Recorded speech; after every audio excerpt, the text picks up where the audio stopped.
কিছু কিছু গল্পের শেষটা যে এতটা কষ্টের, এই গল্পটা না শুনলে কখনোই বুঝবে না। তো পুরো গল্পটি শুনুন।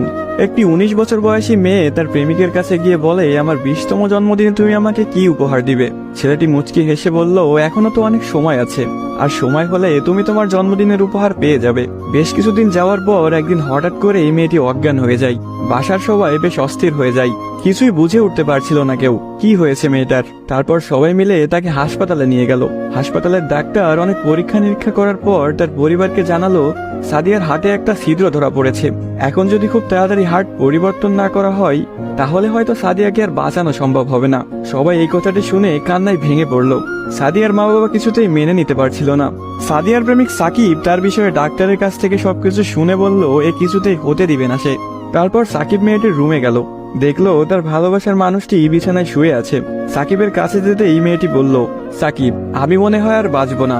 সাদিয়ার চোখের পানি মুছে দিয়ে সাকিব বলল, কে বলেছে তুমি বাঁচবে না? তুমি খুব শীঘ্রই ভালো হয়ে যাবে। মেয়েটি বলল, তুমি কি করে জানলে? ডাক্তার তো বলেছে আমার হার্টে একটা ছিদ্র ধরা পড়েছে, আর আমাকে বাঁচানো সম্ভব না। ধুর পাগলি, তোমার কিছুই হবে না, দেখো তুমি ভালো হয়ে যাবে। এভাবেই বেশ কিছুদিন যাওয়ার পর সাদিয়া সম্পূর্ণ সুস্থ হয়ে যায় এবং বাসায় ফিরে যায়। বাড়িতে ফিরে এসে সাকিবকে খুঁজতে থাকে, না পেয়ে সাকিবের বাড়ি চলে যায়।